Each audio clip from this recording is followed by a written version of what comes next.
glory. I want to know if you got your popcorn ready. Do you got your popcorn ready?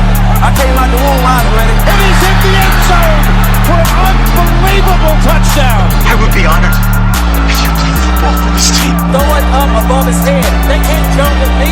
Golly. Oh, they tackle him at the 40-yard line. Who can make a play? I can. Who can make a play? I can.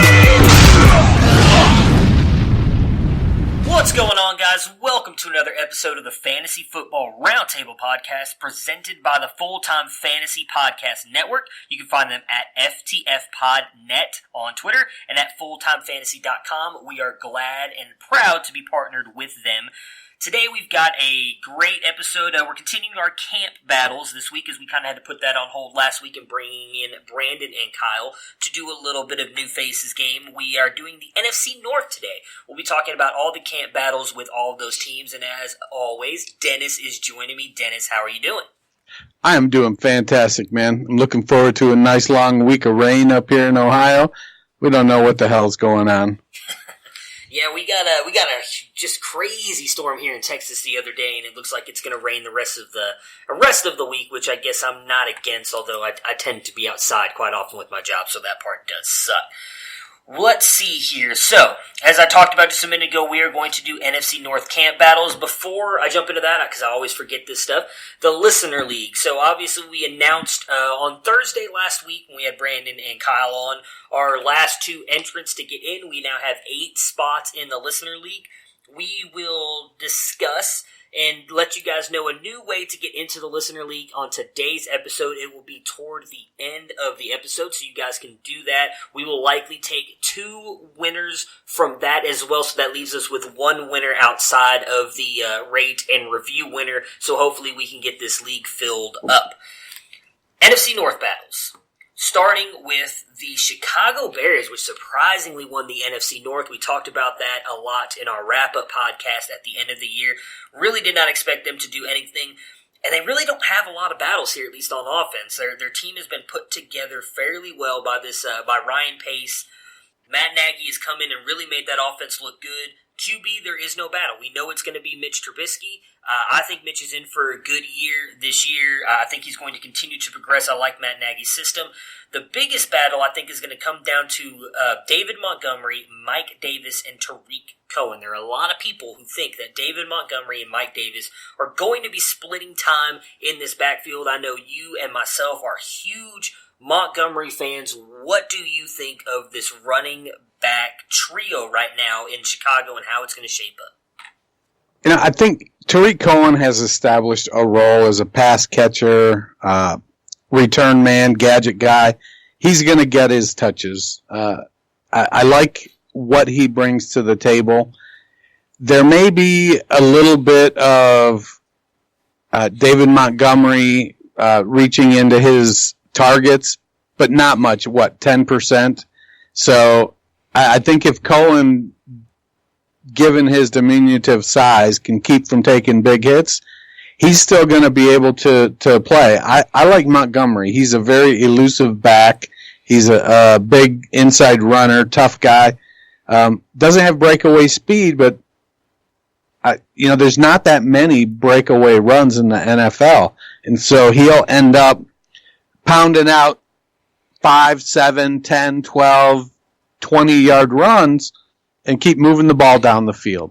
Davis, I think, will start training camp as the starter. He's going to get that veteran nod.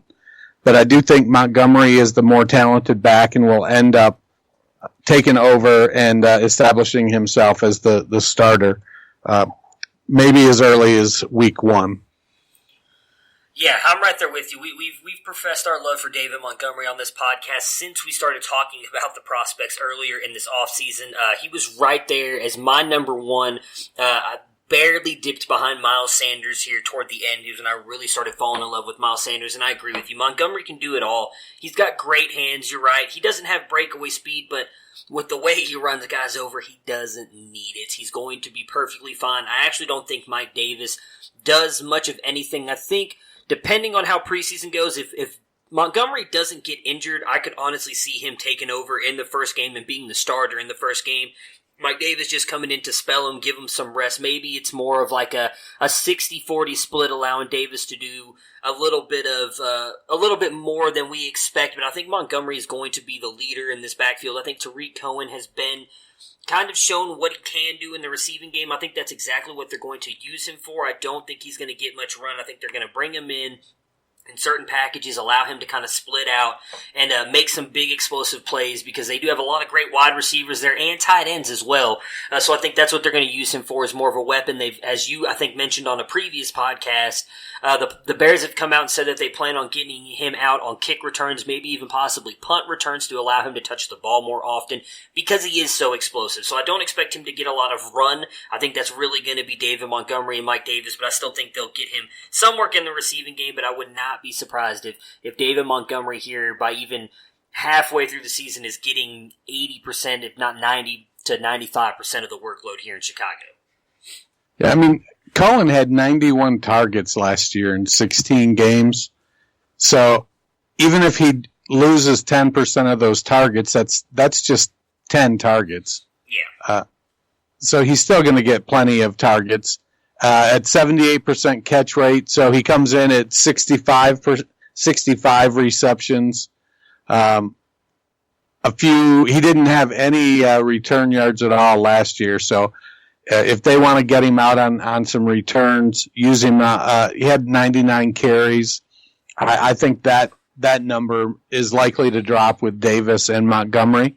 So that'll allow Cohen to be, it looks like actually Cohen did have 33 kick returns and 22 punt returns last year. So that's another 55 touches. Mm-hmm. So that's, what's that put it at? 99. Let me do some quick math. That's over 200 touches for him. That's a pretty big workload for somebody his size. Yeah, then that's why I think that David Montgomery is going to be, again, I know you agree, but there are a lot of people out there who don't. They think that because of what Tariq Cohen showed last year, it's almost going to be a 50-50 split, and I just don't see it. I mean, Tariq Cohen is an explosive player. He is really good. Don't get me wrong on that. I'm not trying to badmouth Tariq Cohen here. I love Tariq Cohen. Think he's a phenomenal player, and we've seen what he can do. And I don't want to say that he's going to be relegated just to the receiving game, because I do think he'll get some run here and there. You don't want to just trot him out there for, to be a receiver, I guess is the way to put it. They're not just going to send him out there and then the defense is going to catch on that the only reason he's out there is to be part of the passing game. He'll get some rushes, I'm sure. I just don't think it's going to be a focal point like it was last year, because Jordan Howard really just kind of struggled to be a part of Matt Nagy's offense, and we know Tariq Cohen plays well in that, and so does David Montgomery, because David Montgomery can do it all. He's a very good receiver. You go back and look at his college tape, it's a strong point in his game. To be honest, I think he's probably the best receiver out of the backfield, out of all the running backs that came out, at least in the top three, out of him, Jacobs, and Miles Sanders. And I love me some Miles Sanders, but Montgomery is a much better receiver out of the backfield than even Sanders was. I would say he's right up there with the Justice Hills, Travion Williams of the world that came out this past year. So Montgomery is going to eat in this offense, and I think he's going to get used a lot more than a lot of others think. I know that you're on board with that as well. I am. There's not really a battle here at wide receiver either. They have a lot of interesting players. They brought in Riley Ridley, who I know neither one of us are really a fan of. We both liked Emmanuel Hall, but he's already suffered an injury, so there's a chance he may not even make this roster. But we all know Allen Robinson is the one. I believe we both are big fans of Anthony Miller. I think he's going to have a good year as well. And we saw them kind of scheme ways to get Taylor Gabriel the ball last year. I think him and Cordero Patterson are both going to be kind of playing the same role. Do you have any thoughts on this wide receiver core? My goodness, because I really don't see much of a battle going on here. If not, we'll move right on to the tight ends. Well, the wild card is Cordero Patterson. How valuable is he really to the team? He's kind of that Swiss Army knife guy. He can get you some carries, run a few routes. He can return the ball. He's big and he's fast, but he's athletic, but not necessarily a great football player. And I don't think, we're far enough into his career now. He's not I don't expect him to get any better at football. So, he's not going to all of a sudden go out and catch 100 passes. So that leaves Miller, Taylor, and Allen is the top three. I think the guy that's really the sleeper is Javon Wims. I think he's the wide receiver 4 there. They like him. He's a big guy. What's he? About 6'2", 6'3", 215. Another Georgia receiver. And he's flashed in the couple seasons he's been in the NFL. So I feel like he is going to be the fourth receiver. They're going to want him, try to get Ridley in there. They did draft him in the 4th round, so they're going to give him every opportunity to show that, yes, he's a great route runner and he can get open. I'm not sold on him. I think that it's going to come down to how much are they going to run 11 personnel and how much are they going to run 12 personnel, because the guy I really like is Adam Shaheen, who's the other tight end. Yeah. That doesn't get the publicity that Trey Burton gets. Yeah. So if they're running 12 personnel, that pushes that wide receiver 4 and that wide receiver 3 down the pecking order a little bit. Well, speaking of Shaheen and Burton, that is the last battle we have here for the Bears. A lot of people, including myself, were very high on the signing of Burton to the Bears last year. Just based on what Matt Nagy does, he's very good at using the tight end in the offense. And we saw it a little bit. We saw it at times last year with Trey Burton, though it wasn't used throughout the entire season. Some people want to say that was because of Mitch Trubisky. Some people want to say that's just because Trey Burton is not quite as talented as he was made to look in small sample sizes in Philly. Your thoughts on this battle, although it seems we already know which way you're leaning, how do you expect this tight end battle to work out in Chicago between Adam Shaheen and Trey Burton? I think that they're going to throw the ball to Burton, but I don't think that for where he's valued, where his draft status is, I don't think that he's the value. I think Shaheen is the value. He's going to come in.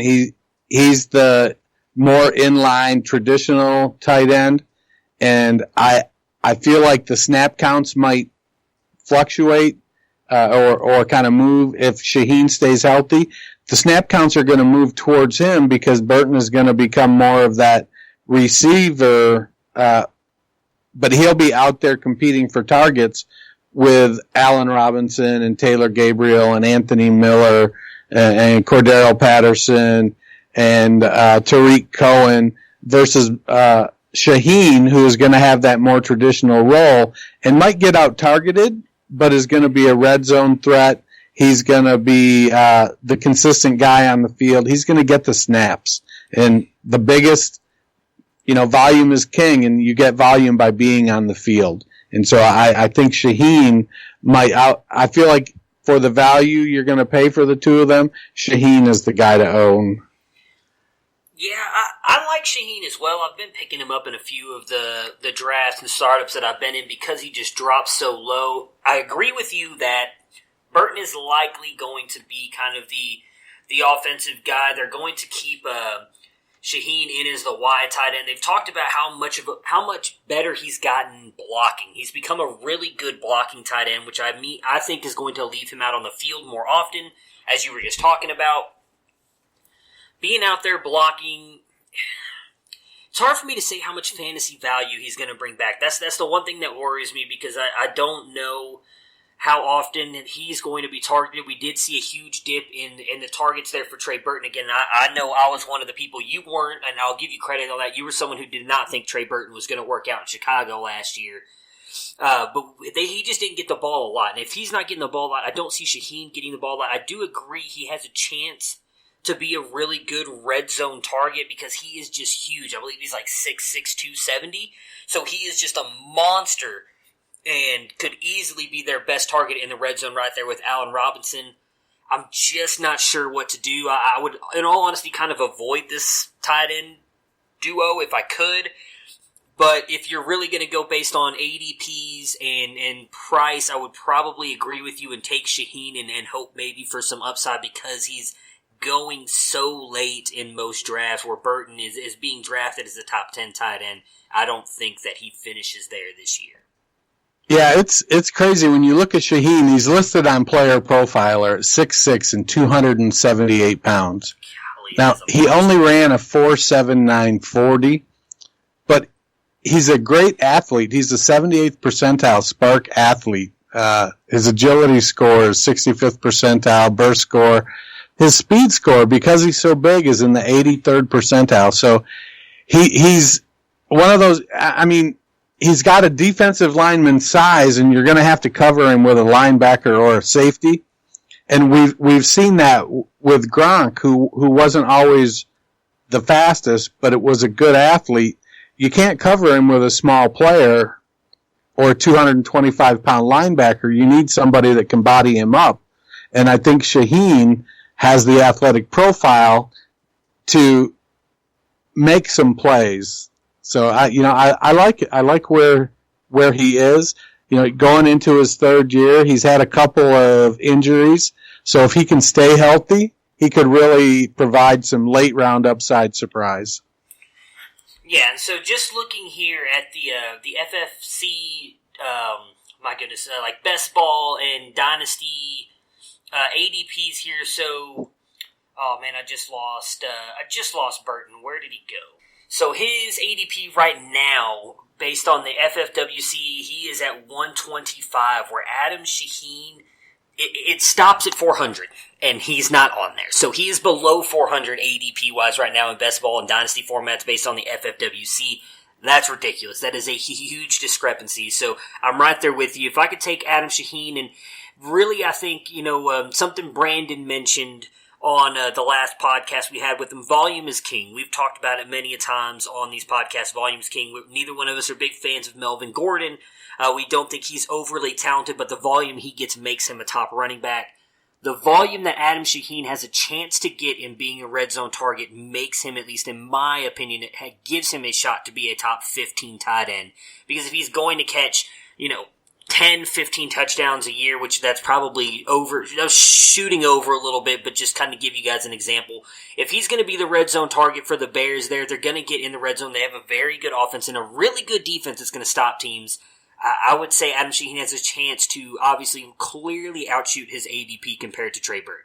The Vikings finished second last year, just missed making the playoffs after getting, their $84 million man in Kirk Cousins. I am a big fan of Kirk Cousins. I think it was just a bad year. I think we can all agree there's really no battle there at quarterback. We know Kirk Cousins is going to be there. Going to be interesting to see if he can make a return back up into that top 10. Top 5 is what he was when he was in Washington for a couple years. Did still finish in the top 10 at quarterback last year, though. Running back. We all know Dalvin Cook is going to be the guy. However, he does struggle with injuries. Hopefully this will be the year that he is able to stay fully healthy, as I do think Minnesota looked 10 times better when Dalvin Cook was on the field there at the end. For me, there's really not much of a battle here afterwards. I think Dalvin Cook is going to be the bell cow. I know Alexander Madison is getting a lot of love. You've also got Mike Boone, Amir Abdullah, and Rock Thomas, and C.J. Ham there right now. I would imagine it's going to be Madison that gets the backup duties here and maybe spells Cook here and there, just based on how high they drafted him. Do you see that playing out any differently? Yeah, I definitely, Amir Abdullah isn't the answer. And Mike Boone isn't the answer. So they're going to be occasional change of pace backs. Madison will be the direct backup. He's not, he's a 61st percentile Spark athlete on Player Profiler. He was known for liking to hurdle people in college, which, sometimes works, sometimes it doesn't. He didn't run a great 40, so he's not quick. So he makes his money by being loose in the hole, and he's able to avoid tackles. And so at 221 pounds, I think he has a lot of similarities to his game, I think, that David Montgomery has. He's got good size. He can run inside. So he can gain that 5, 10, 15 yards per pop, where he's not going to run away and get you 60 yards. So I like Madison as the backup to Cook. He's not as dynamic as Cook, but Cook has got to show he can stay healthy. And until he does, it's going to make sense for Minnesota to bring people in to back him up. Madison's a decent pass catcher, and in 2 years starting, he caught 55 passes at Boise State. So he's a decent all-around back, even if he's not quite as dynamic athletically as Dalvin Cook. Yes, and I agree with you on that. There's one guy that I really like in the backfield. I talked about him last year in Rock Thomas, but I don't see him doing much. If anything, maybe a little bit of work in the receiving game there, but I don't think he does anything of fantasy value unless Cook goes down. I could see him splitting the workload there with Madison if Cook does go down with injury. Otherwise, just in my opinion, if you have Cook, pick up Madison late to handcuff yourself just due to his injury history, but Cook's going to be the guy. Wide receiver here, really no battle for me either. You know that Diggs and Thielen are going to be the 1-2, give or take whichever one's really hot at the moment. Those two are going to keep switching spots throughout the year, though I do think this is the year Diggs finally takes a bigger step forward and kind of takes over Thielen's spot. Thielen has been the better wide receiver the past couple years. I think this is finally Diggs' year to shine. I am a little interested in the third receiver spot. There has been a lot of talk about Jordan Taylor. Big dude, 6'5", 210. He's bigger than Stephon Diggs and Adam Thielen, which would make him very interesting down in the red zone for me for the Vikings. Other than him, though, I know he's competing with Laquan Treadwell, who I feel like we both can easily say is not going to do anything. No, he's not. Yeah, I mean, he's technically in the battle right now, but I don't think he does anything. The only other one that's really getting a lot of mention is Chad Beebe. I don't know much about Chad Beebe, but I actually kind of like what I've heard and read on Jordan Taylor, so he might be a sneaky guy to watch, because I do think Minnesota's offense, although they are going to run the ball more often, I do think he could be someone who's an interesting play in very deep leagues. Tight end. Oh, go ahead. Well, I think, there's a guy to kind of keep an eye out for in Minnesota. They brought in two rookies, Dylan Mitchell and Olabisi Johnson. Mm-hmm. So Johnson is out of Colorado State, caught 54 passes last year, 6 foot, 200-pounder with good speed. I wouldn't, necessarily write him off. I think that Jordan Taylor is going to be that big red zone guy when they need it. It's really a two-man show there, and so it's a challenge to try to project usage for the third guy. Treadwell has shown it's not him. He's had 3 years. I picked up some shares of him last preseason to just see if there might be a breakout coming, and there's not. It's not going to happen. So, but they brought in a couple rookies, and they're going to let those rookies kind of fight it out with, the free agents they signed. They let Aldrick Robinson, who flashed, they let him walk. I think he's in Atlanta now. But Johnson is one who's turned some heads a little bit. Tight end, which I don't know necessarily if there's really a battle here. It seems like from everything that's been happening, it's going to still be Kyle Rudolph this year, but they did draft Irv Smith. I am someone who does not think that the re-sign or them extending Kyle Rudolph hurts, I almost called him O.J. Howard, Irv Smith's value. For me, it doesn't matter what a player is paid, the better talent is always going to win out and get on the field. We've seen that throughout the history of the NFL. Another example of that happening right now is in Washington, where they're already talking about Paul Richardson not even making the field, possibly even being cut, and they paid him a shit ton of money last year. Money doesn't matter. For all we know, they restructured Rudolph's contract and extended him to make it more team-friendly. They could still trade him. Irv Smith, if he shows better and looks better, he's going to get on the field. I personally think he is going to be he's a better prospect right now than Kyle Rudolph. I can't say that he was a better prospect coming out of college, but right now he is going to be better than Kyle Rudolph in my opinion. He is faster, more athletic, he's bigger, he's just a stud. And He's played in a pro-style offense at Alabama. We know what he can do. Does he get on the field right away? Probably not. I would imagine Kyle Rudolph still has that cemented away, and I think that Kyle Rudolph's going to probably have again, tight end is really bad, so I would say probably around the top 12 tight end year, but I would not be surprised if Irv Smith takes over at some point and really kind of shows everybody, especially those who have been doubting him now that Kyle Rudolph got extended, exactly what he can be in the NFL. Yeah, the Rudolph contract was interesting. It's more of a mirage than anything else. They can cut him after the 2019 season with only $55.8 million in dead cap. So that's not a huge impact, and it goes down from there. So if they keep him for 2 more years, then they end up with only 4.35 in dead cap. There's not the contract is not prohibitive to him being cut. So if Smith comes in and shows, that he can be the pass catcher at tight end, they don't have any real incentive to keep Rudolph. They've got David Morgan, they've got Tyler Conklin. Those guys can be blocking tight ends, and it's very similar to what's going to happen in Chicago. And are they going to run 11 personnel? Are they going to run 12 personnel? And if they're running 11 personnel, then I think Irv Smith going into 2020, Irv is the guy.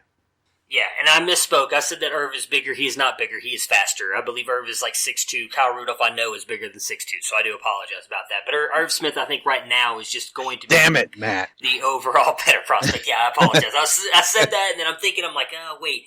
Actually, I think Kyle Rudolph, I'll look really quick. But I know Irv Smith is like 6'1". Where'd it go? So Irv Smith he's 6'2", 242.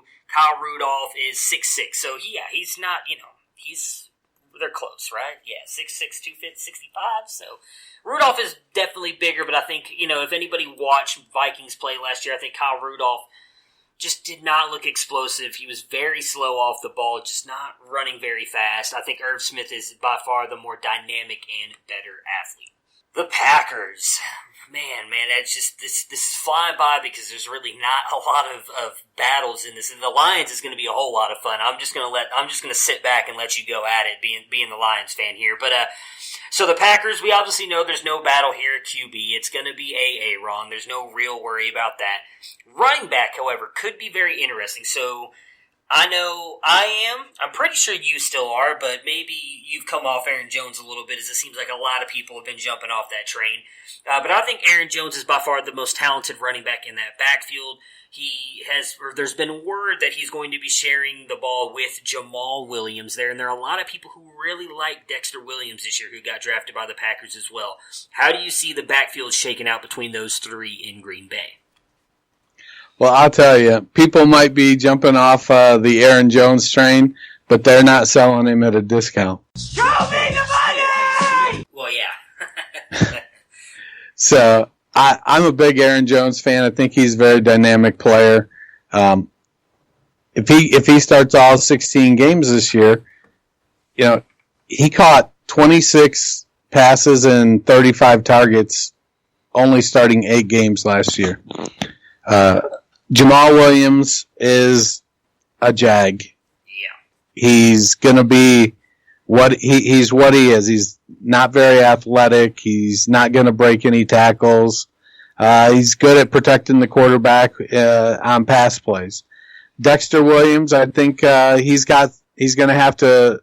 He's really fighting to take Jamal Williams' role. I would be surprised if Dexter really impinges upon Aaron Jones. I could see a 250 carry season for Jones. Now the question then comes at 5'9" and 210, can he hold up to it? He's elusive. He averaged 5.5 yards per carry last year, and the fact that McCarthy wouldn't give him the ball more was just ludicrous.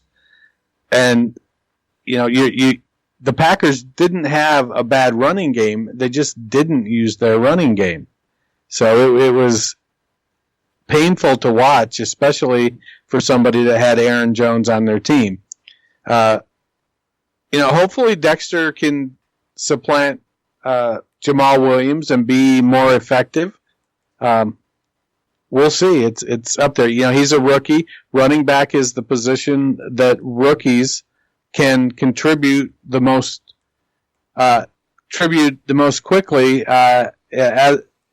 in fantasy. So he's going to get a shot. It's a new coaching staff.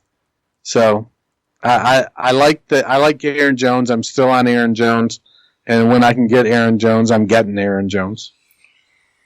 Yeah, I'm right there with you. So I just want to play a little game here with Aaron Jones. So you did talk about how he is 5'9", 210. Yeah, it's hard for some of those running backs to hold up. He's not overly big. However, 88th percentile in burst score, 89th percentile in agility score. His best comparison, he's on Player Profiler. Can you guess who it is? I don't know if you still have it up. So do you want to take a guess at who it is? Because I think a lot of people will be surprised to hear who it is. Walter Payton? No, I'll let you do this. He's a top 3 running back right now in fantasy and in the NFL. Oh, Zeke Elliott? Christian McCaffrey. Oh. Because of his receiving ability. I think really exactly what you touched on is his biggest thing, is that he was not given the ball last year. When he was dynamic. He was elusive. Again, 5.5 yards a carry, that is not easy to do in the NFL. That's considered decent in college because of the way that the college game is. That is not easy to do in the NFL. That is an elite running back. His biggest thing is just going to be holding up. If he can stay healthy, Aaron Jones, I think, is going to prove this year exactly what all of us have been saying for the past couple years, that he is an elusive and he's an all-around great running back. I was trying to get Jamal Williams to pop up here, but I can't, for some reason, it is not pulling up.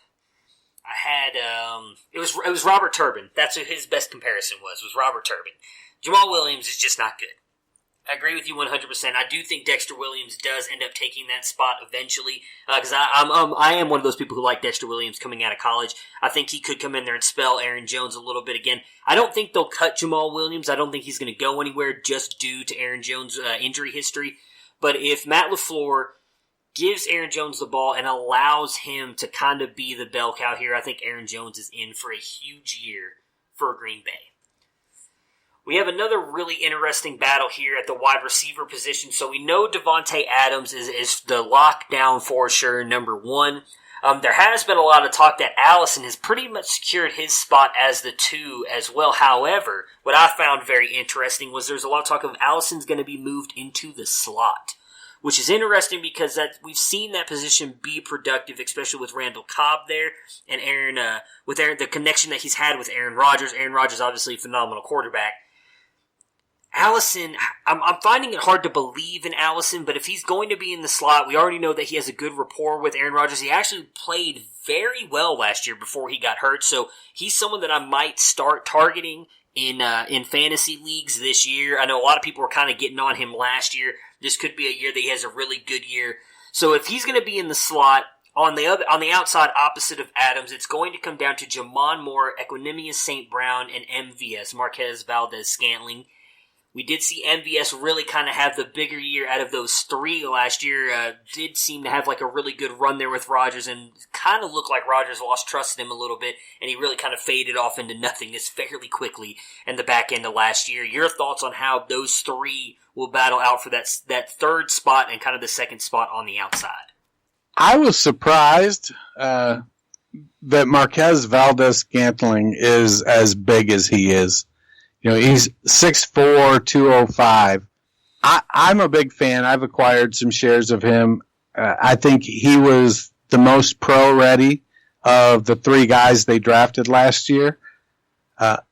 It's a new coaching staff, so none of them are. I think with new coaching staffs, you can sort of push draft capital down a little bit. So Allison is a street free agent. And then you've got Scantling, Valdez-Scantling, Equanimous St. Brown, and Jamon Moore, who were all draft picks last year. Bringing in the new coaching staff, I think that levels that playing field a little bit. But I like MVS to step in. He's fast, much faster than Geronimo Allison. So I think he can provide an aspect. Him and Equinemius St. Brown can really provide a little bit different aspect to the game that Allison doesn't and Moore doesn't. So it is going to be I'm trying to think when was the last time that, how frequently does Aaron Rodgers really support two wide receivers with a consistent amount of targets? There's always one, but it seems like the second one kind of gets passed around. It isn't always the same guy. It's, it might be Allison this game and then Scantling this game and then Moore this game and then ESB this game. And so that could lead to a lot of frustration for fantasy owners. But I think for me, if I'm going out and grabbing a Green Bay wide receiver that's not Devontae Adams, I'm going to go and take Valdez Scantling. I think ESB is going a little bit higher in the draft picks than him. And, you hear a lot of buzz about Allison. He's been there a couple years. So I'm probably going to go with MVS. Yeah, see, I'm torn on this one because I'm right there with you. MVS has looked good at times, and he definitely had the rapport there with Rodgers. I think it was at least like a 5-game stretch there. He looked really good. Then he did kind of fall off the map. I've been big on ESB since last year, and I do think exactly what you were saying, that he has a chance to be a real dynamic threat for them because he, I believe, is their biggest out of those guys. I know he's bigger than... goodness, how did I just forget his name? Then Adams, my gosh, how you forget probably the best wide receiver. Adams is the little guy at 6'1". So Equinemius is 6'5". You got Marquez Valdez-Scantling. You just said how big he was, right? I don't remember. Yeah, he's 6'4", 205. And then Jamon Moore is 6'3", 205.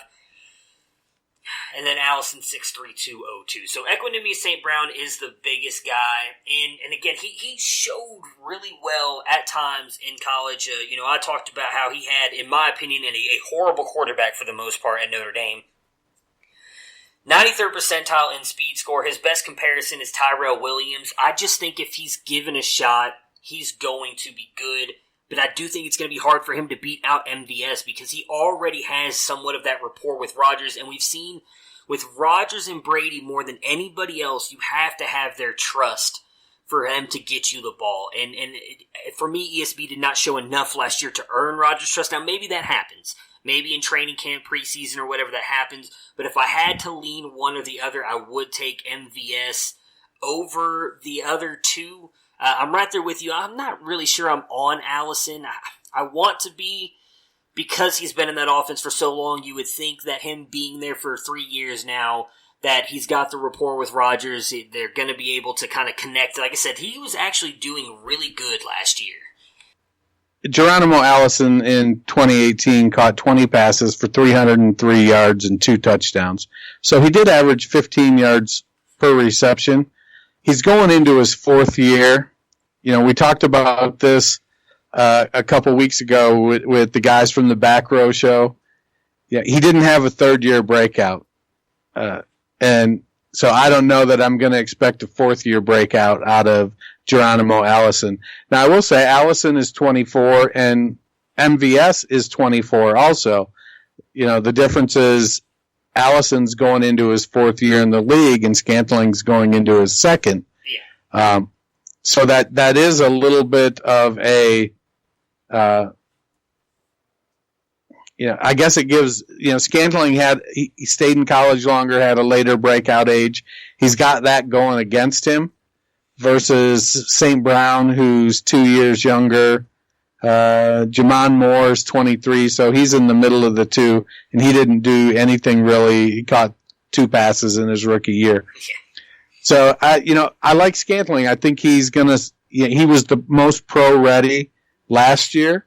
I think he's going to prove he's the most pro-ready this year, and he'll step up into that number 2 role pretty good, and that leaves the number 3 role to come down to Allison and St. Brown, Jamon Moore, and a bunch of other guys. Yeah, So, like I said, I'm right there with you for the most part. I would, if I had to take one of those guys, go MVS, but I really do like Equanimous St. Brown, and I would not be surprised if he really does have kind of like a breakout this year. But it's all going to come down if he can earn Rodgers' trust, and there's really just no way for us to know if he will or won't. At the tight end, I'm not sure this is necessarily a battle, but we have Jimmy Graham there, who a lot of people obviously hoped when he signed with the Packers last year that this is going to be kind of a revival for him, and he was going to return back to that top 10, tight end landscape. Just did not have a great year. They drafted Jay Sternberger, who I am a huge fan of. I actually have him ranked and had him ranked ahead of Irv Smith in my tight end rankings. However, yes, you did. He's raw. He's not going to be ready this year, in my opinion. I would not be surprised if he gets out there at times because he is just a phenomenal offensive weapon. He is not going to be used as a full-time tight end this year. He really needs to improve on his blocking. That is the worst part of his game. So, do you expect this to be any kind of battle, or do you expect this to pretty much be Graham's show for the entire year? I think that, they also have they signed Mercedes Lewis, and then they just signed today, I think, or maybe yesterday, Michael Roberts, who Detroit had traded to New England, and they failed his physical, and then Detroit released him, and so now he's there. So they've all of a sudden got a bunch of depth at tight end. The problem with their depth is that the best of it is a Jimmy Graham, who's a shell of his former self, and Jay Sternberger. So I think Lewis and Roberts will take the blocking role, and Graham and Sternberger will take the receiving role, and it's going to be Graham as the mentor to Sternberger. So I don't think Sternberger gets a ton of run this year. They like to run. They've got a good wide receiving core. They don't use a ton of fullback, even though they have a fullback on their roster. But so I think they tend to run a lot of 3 wide receiver sets. So I'm not in on Sternberger this year. To me, he's a draft and stash. I think Graham is going to continue his decline, but Rodgers is going to end up he's going to have probably one of the best wide receiver cores he's ever had. And so I don't think the tight end is going to really matter that much when it comes to productivity. And it's not like the wide receivers aren't big. He's got most of his wide receivers are 6'4", 6'5", 6'6". So they won't necessarily need to use Graham as that high point red zone threat because they've got wide receivers they can do that with. Yeah, I think, in all honesty, what you were just saying, I think that's all they will use Jimmy Graham for, though. Just going back and looking at his numbers from last year, so he finished just the tight end 14 with 103 points. This is half-point PPR. I'll just read this off real quick. 1.8, 12.5, 7.0, 9.6, 10.6, 12.9, 2.6, 3.5, 1.9, 1.8, 4.4, 9.0, 2.3, 4.7, 4.9, 3.6. With reading all those off, you had 6. 6 games that were decent for tight end. Those were all the games that he scored touchdowns in. Outside of that, he did absolutely nothing. I would imagine that's exactly how they're going to use him this year. And again, 6. That was 6 different weeks, so 6 out of 13. So half the year he scored a touchdown. I would imagine it's going to be something like that again this year. But I would not be surprised if he takes a serious dip in there, as you were just talking about with the wide receivers, because, again, I just talked about how I think ESB could have a big year this year. If ESB comes out and kind of gets his confidence going and gets a nice rapport there with Aaron Rodgers, ESB is by far right now a more phenomenal athlete than Jimmy Graham is, and only a little bit smaller, at least height-wise, than him. I think that he could very easily start stealing away some red zone looks for him, but I think that's all of where Jimmy Graham's value comes from, really, is just being a red zone threat. I don't see, he's not going to be that guy who does anything in between the 20s on the field now. He's not going to be that guy who's going to get you 15, 20 yak yards whenever he gets the ball. He's going to get you like 2.5 before he falls over, because he's just he's just an older player. He's 32 now. You could see it last year. It seems like his better years are way far behind him. So the lower body injuries have caught up with him pretty quickly. Yeah, he's unfortunately fallen off of a cliff, and I would agree. It's probably more than likely due to all of the lower body injuries. All right, so here we go. The Detroit Lions. So if you guys could see my show sheet right here, I have like none on all my battles here, because I just don't think there are many. Not that that's a bad thing. I actually think that's kind of a good thing in the fact that the Lions have their roster, I think, sort of played out to where they want it. However, you are a huge Detroit Lions fan, so I'm just going to kind of let you have this segment. We'll touch on each position. You can give us your thoughts on it. We obviously know there's no real battle at quarterback here with Matthew Stafford unless you think differently. So, Matt Stafford, is he battling for his job this year in Detroit? Nah, he's just about as safe as they come. I agree. I think the biggest thing for him is he needs the offensive line to continue to gel. Frank Ragnow and Taylor Decker on the left side. They have undrafted, unrestricted free agent Kenny Wiggins at guard. Ricky Wagner they signed from Baltimore a couple years ago. So they do need to build some depth in their offensive line. It was a pretty challenging year couple of years ago when Taylor Decker went down with an injury. They didn't really have a left tackle that could step in and play at a high level.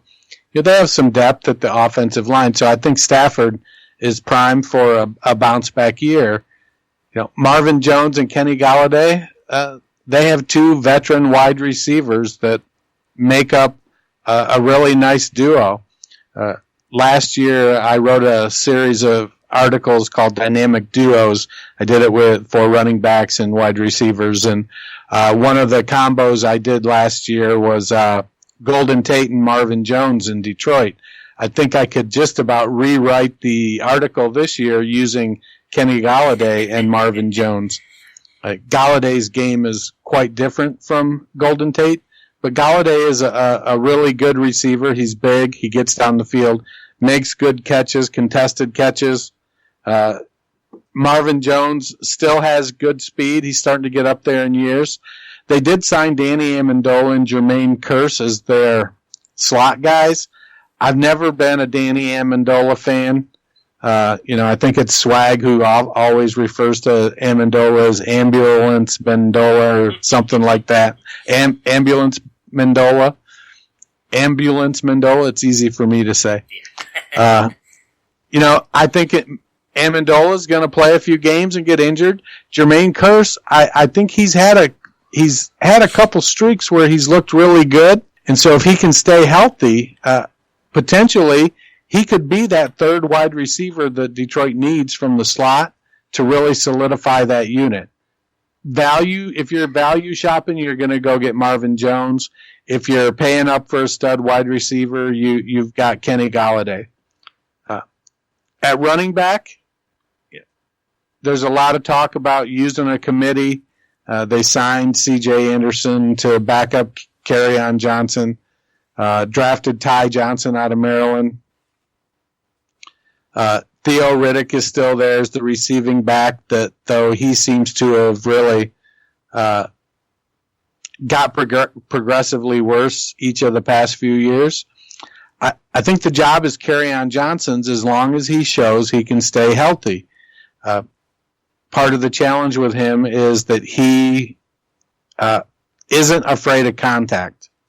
And at 6'2", 215, I think, he's willing to put his shoulder down. I watched him play at Auburn 2 years ago. There were a couple games I watched, and it was like, man, I don't know why that dude's not coming off the field. He just is a tough son of a gun.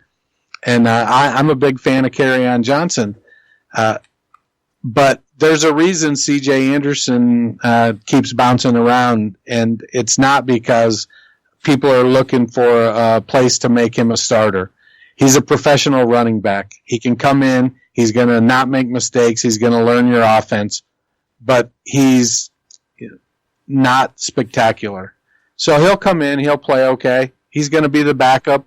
They've got Zach Zenner. There's no real unless Kerryon Johnson gets injured, there's no real competition in Detroit. Johnson's a good receiver, a real good running back.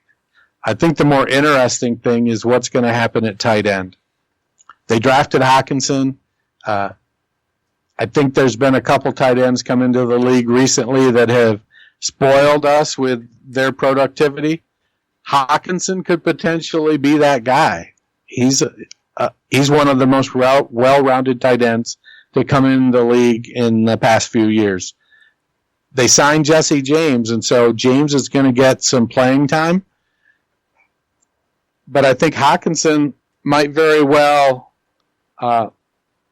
win the starting job right out of training camp and then be in a position where Jesse James, because of his experience, plays more snaps than we might initially expect.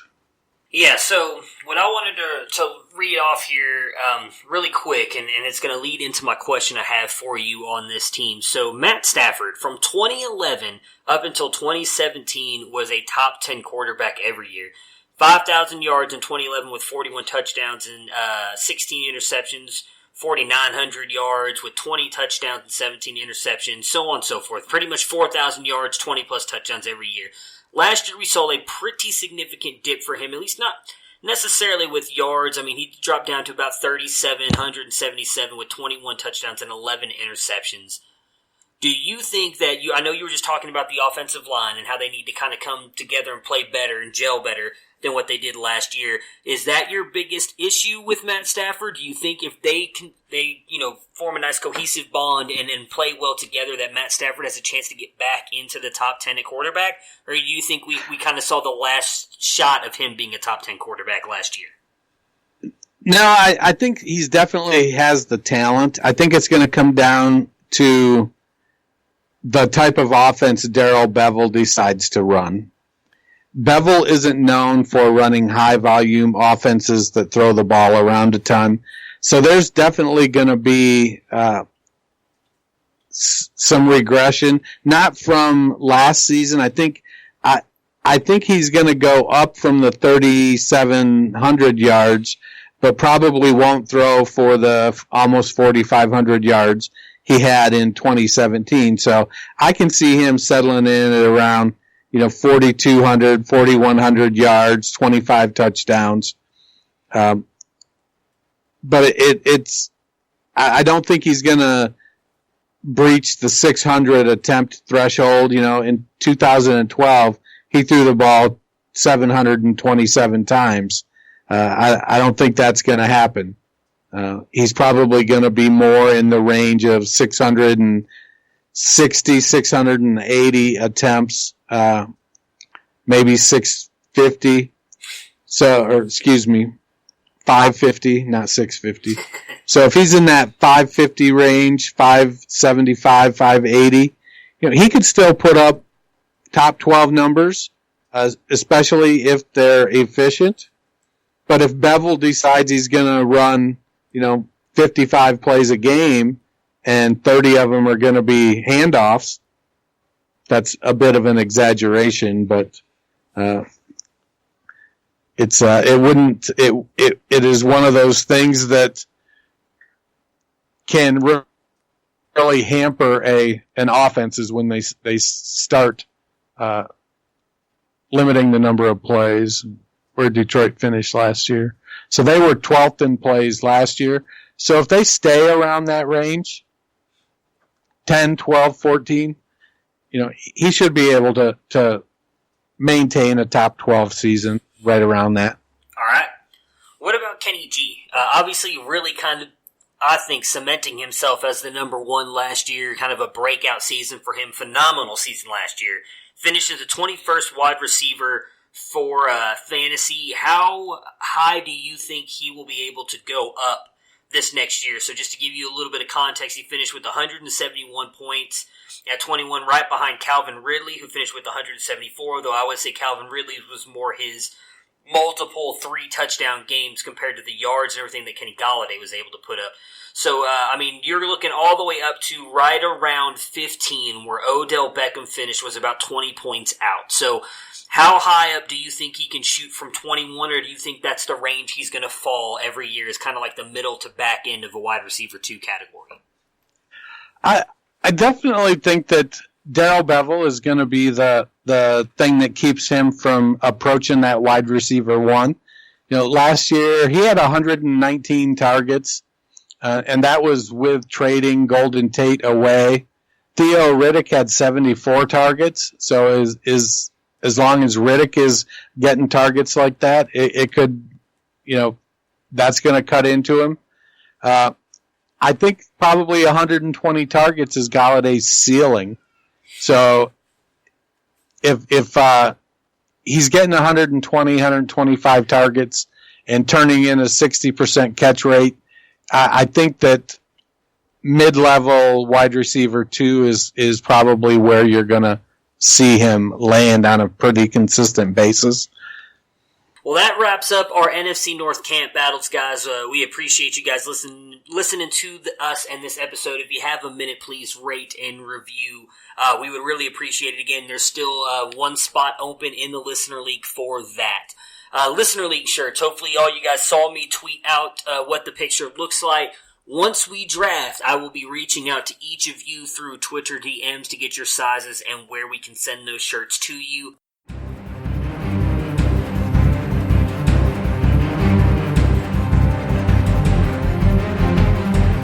In 2019, 10 random people came together to form the Knights of the Fantasy Football Roundtable. They challenged the host of this program in deep fantasy battle.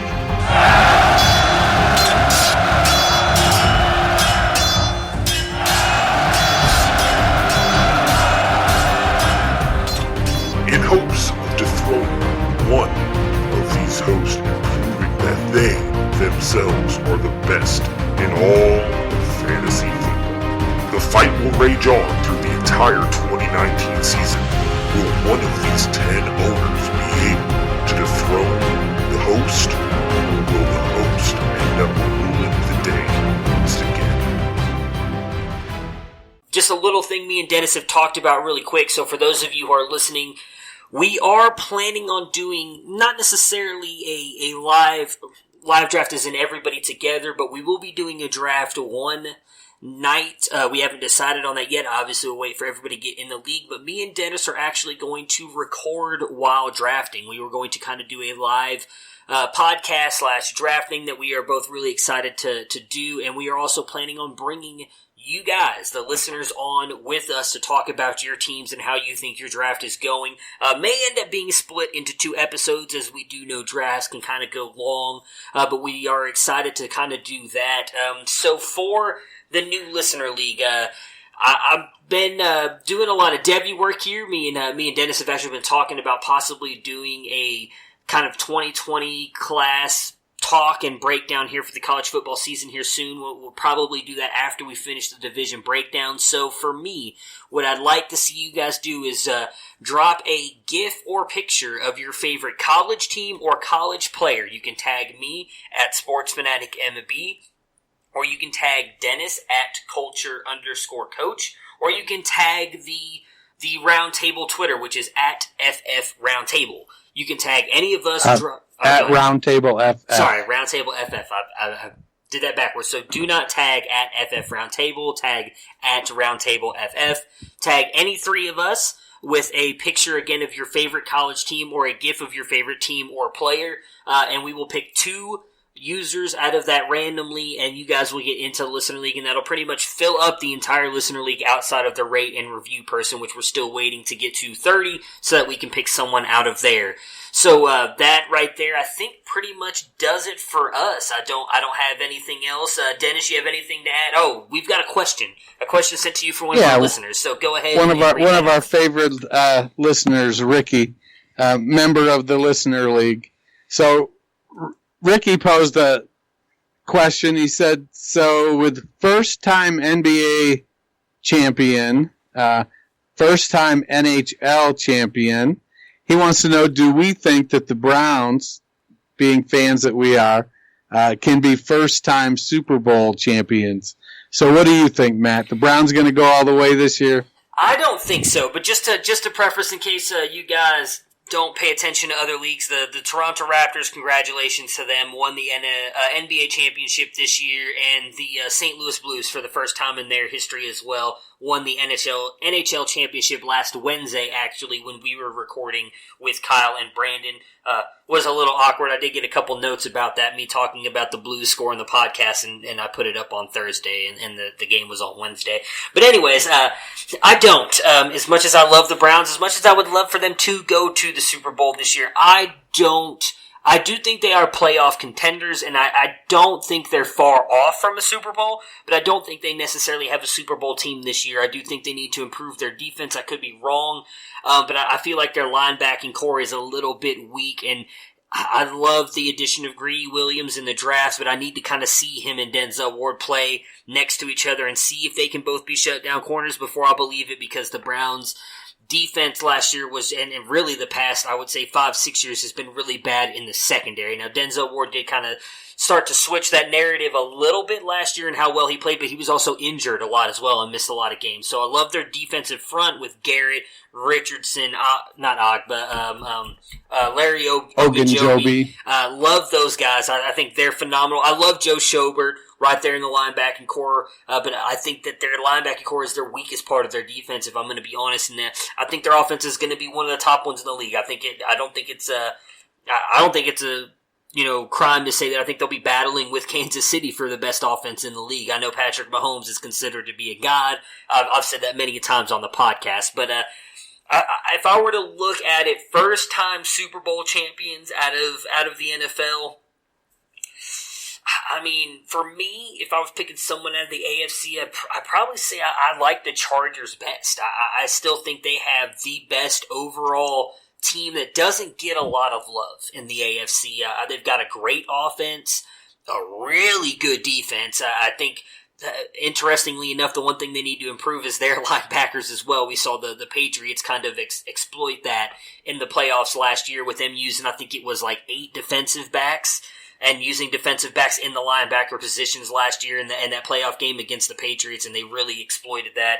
But for me, I think if I had to pick one team that hasn't won one in the AFC, it would be the Chargers. What about you, Dennis? I don't know if I can just pick a team. I agree with you. I think the Browns, they have to, they're going to, I suppose if they stay healthy, because I think that the number one thing that helps get a team to win the Super Bowl through the playoffs and to win the Super Bowl is if the team stays healthy. We do have some questions at left tackle with Greg Robinson. He's a cast-off from another team, former first-round pick who didn't seem to pan out. He got cut. Oh, did he? Yeah, he got cut. He was showing up late to meetings and everything, and they let him go. Oh, I thought that was Desmond Harrison. Oh, God, was it Desmond Harrison? Maybe I messed up. It probably was Harrison. Because the Cardinals grabbed Harrison off the waivers. Yeah, it was Harrison. I'm mixing up my guys here. Yeah, you're right. It's Harrison. So we have a couple questions on the offensive line that have to get worked out. Now, obviously, Baker's got decent mobility, and he's a playmaker. With Chubb and Duke and eventually Kareem Hunt, we've got a super solid running game, athletic tight end, great wide receivers with Jarvis and OBJ, Callaway and Rashard Higgins. So we've got some firepower on offense. So staying healthy is really going to be the key. And if we stay healthy all year, then I think we have as good a shot as anybody. How are we going to stay healthy? I'm not going to go on record and say yes. I think there's until we see how the team shakes out, maybe later in the year. So I'm going to hedge my bets. I don't think it. I think they're going to be definitely pushing for a playoff spot. Cincinnati and Baltimore, I don't think are going to make it. Ben has the capability to lift Pittsburgh up on his shoulders for a few games. They got a decent running back in Connor. He's not great by any stretch of the imagination. They did lose Antonio Brown, but Juju looks primed to step up. James Washington looks ready to step up. Deontay Johnson and Sidney Moncrief I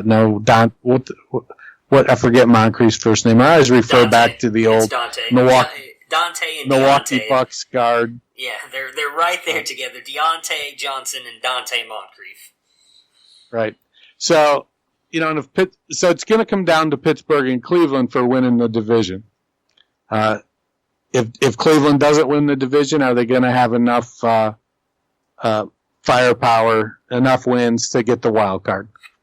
So I don't think they're going to go to the Super Bowl this year, but I'm all in next year. Yeah, like I said, I would love it, man. I would be the amount of celebration that would go on in my household if they even just made the Super Bowl. I think that would be a huge achievement.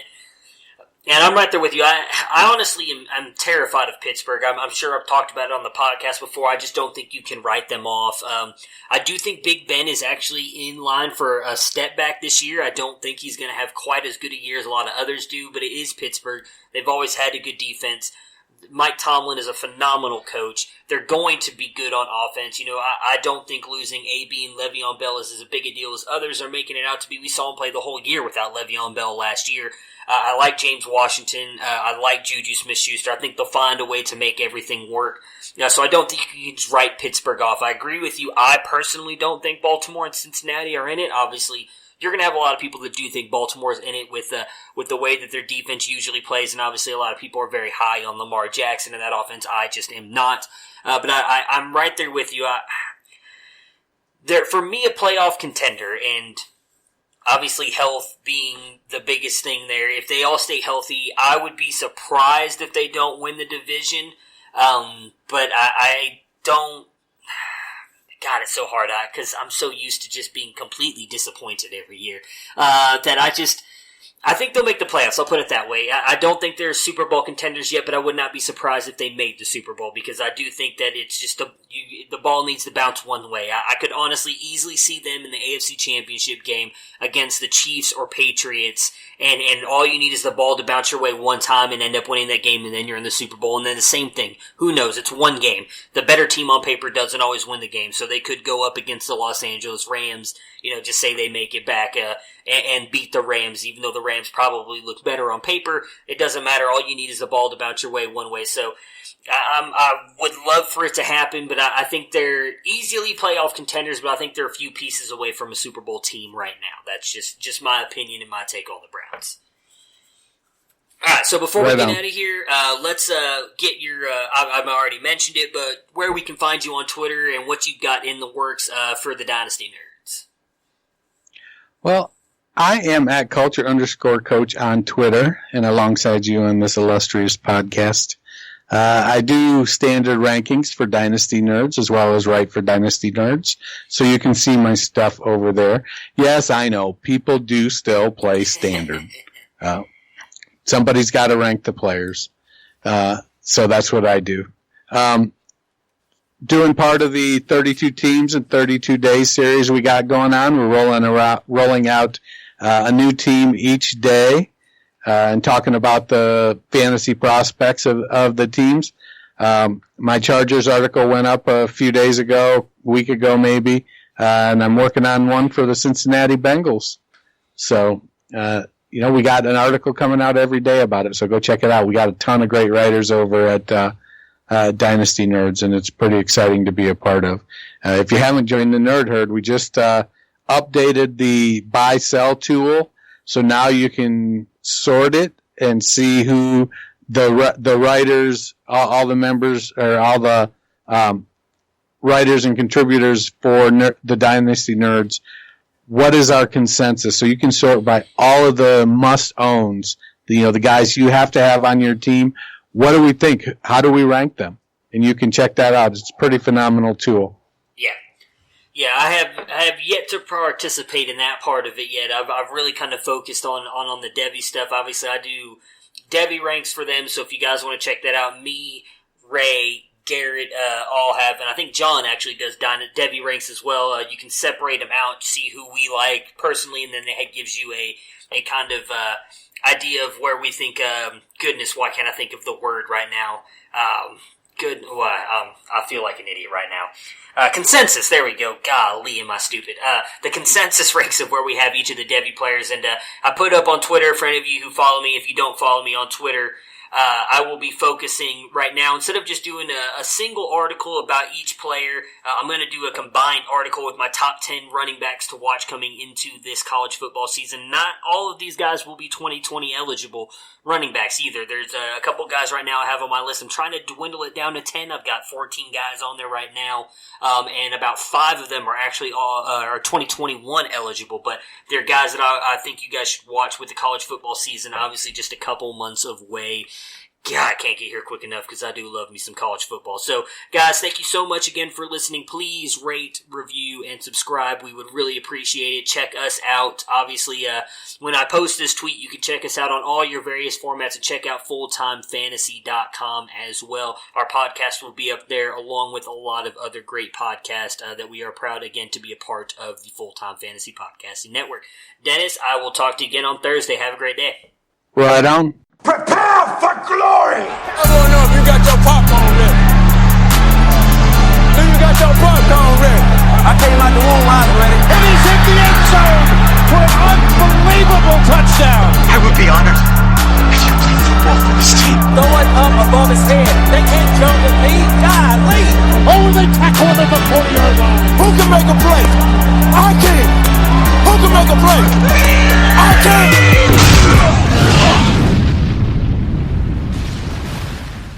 Seasons change. Spring training slides into the regular season.